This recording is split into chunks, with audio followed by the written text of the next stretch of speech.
Ya, Assalamualaikum warahmatullahi wabarakatuh. Para sedulur semua, kita kembali lagi di channel ngomongin tokoh ya sedulur. Setelah sekian lama kita nggak ngobrol-ngobrol current isu ya. Kali ini kita akan ngobrolin current isu atau isu terkini terkait dengan ya kayak yang ada di Jogja ya kemarin itu. Aku anak pelayaran lomba. Nah, ini lagi viral banget ya. Jadi katanya ada orang ya atau mungkin remaja ya mungkin ya kalau saya sebut itu mengaku anak pelayaran terus bentak-bentak ya, saya nggak berani ngomong itu mempersekusi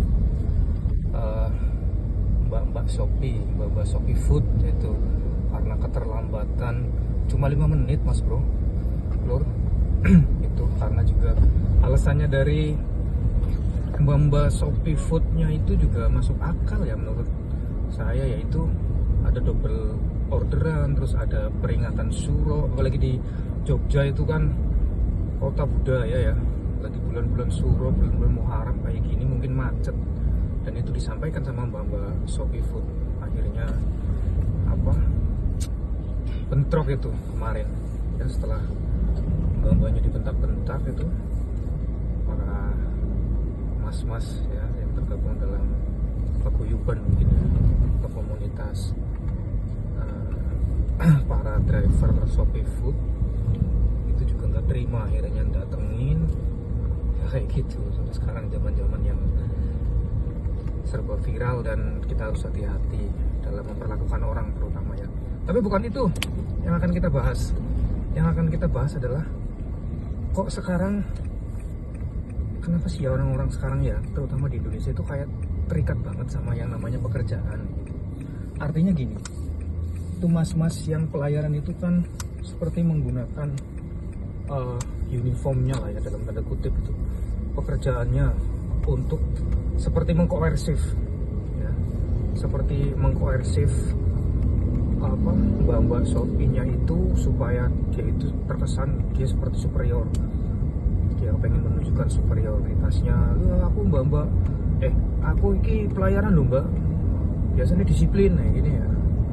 Itu dia mungkin dia tidak bisa menempatkan dirinya sebagai ketika dia sudah tidak memakai uniform di pekerjaannya. Nah, itu kan udah di luar mungkin jam kerjanya dia, di jam kerjanya mas-mas pelayaran itu ya katanya, dan dia itu nggak bisa menempatkan diri. Tapi ya memang sekarang yang jadi seenggak-enggaknya ya keresahan saya ya, kegelisahan saya, memang ini ada sedikit rising, mungkin nggak sedikit lagi, ini ada kecenderungan ya rising, mungkin eksponensial gitu, bahwa orang Indonesia tuh yang dipikirin itu eksistensinya adalah suatu pekerjaannya itu. Dia bisa eksis itu karena pekerjaannya, seperti kok kayak nggak ada kehidupan lain gitu. Apa-apa yang dibahas itu tentang pekerjaannya ya. Bahkan untuk mempersekusi orang ya, itu juga menggunakan orang yang akan dipersekusi gitu. Misalnya aja ya, ada pejabat. Lalu pejabat itu lagi nggak ada di jam dinasnya dia, mungkin di akhir pekan gitu. Dia di akhir pekan, terus dia mungkin melakukan kesalahan terhadap orang lain. Yang disorot dulu itu pasti pekerjaannya. Oh, dia pejabat di instansi X ya, lalu diviralkan kayak gitulah. Kenapa orang Indonesia itu nggak melihat itu dari sisi-sisi yang lain, dari sisi-sisi mungkin culture-nya, dari sisi-sisi sosialnya gitu. Selalu dicantolkan ke pekerjaannya, ke uniformnya. Nah, ini kan udah nggak nyambung sebenarnya. Nah, ini menjadi yang keresahan. Ini kenapa? Mungkin ada yang salah dengan sistem kita. Tentu saja mungkin dari hal yang paling elementer seperti pendidikan di keluarga kita yang menekankan bahwa kamu bisa eksistensi di tengah masyarakat ketika kamu memperoleh pekerjaan yang bagus. Ya itu sah-sah saja dibilangin kayak gitu. Tapi kalau itu sudah dicekokin ya, kalau kita sebagai orang tua sudah mencekoki anak kita itu sebagai hal yang paling fundamental, ini akan menjadi hal yang destruktif ya sedulur semua.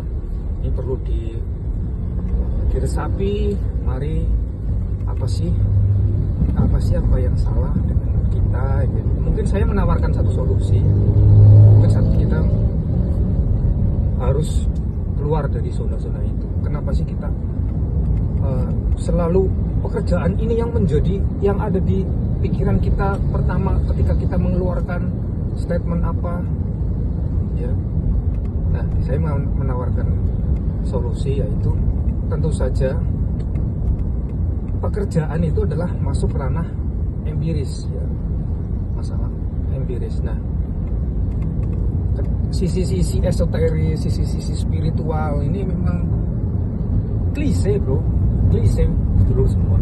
Tapi memang itu yang kita butuhkan sebagai orang timur ya, Indonesia sebagai yang katanya itu mempunyai budaya adiluhung, sisi-sisi ketimurannya itu kental sekali ya. Mungkin sekarang itu ya udah lebih memudar ya. Ini juga harus menjadi catatan ini, memudarnya sisi-sisi adiluhung kita. Ada apa ini? Tentu ini nggak bisa berdiri sendiri. Kenapa ini memudar? Jangan-jangan lah ini, saya jangan-jangan lagi.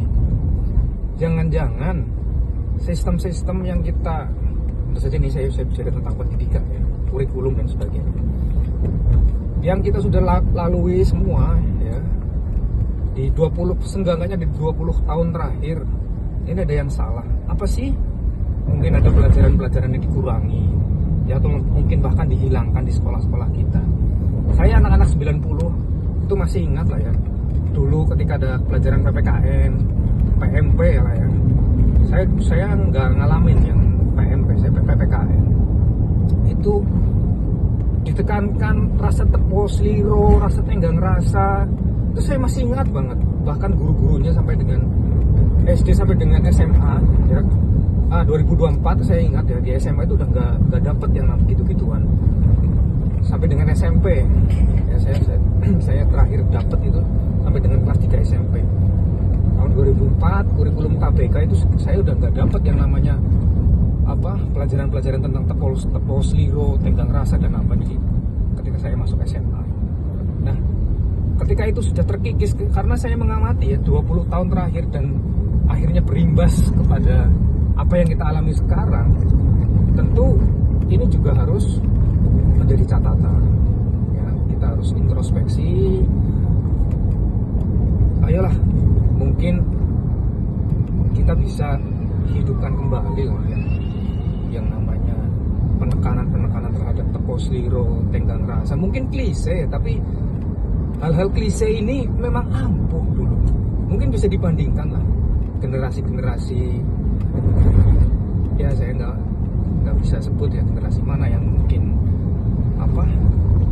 yang saya seperti Gen Z, milenial, generasi X, kayak gitu. Mungkin kita bisa bandingkan lah ya, kita bisa ukur seperti apa kita bertenggang rasa, bertepos liro. Mungkin kayak gitu sedulur semua.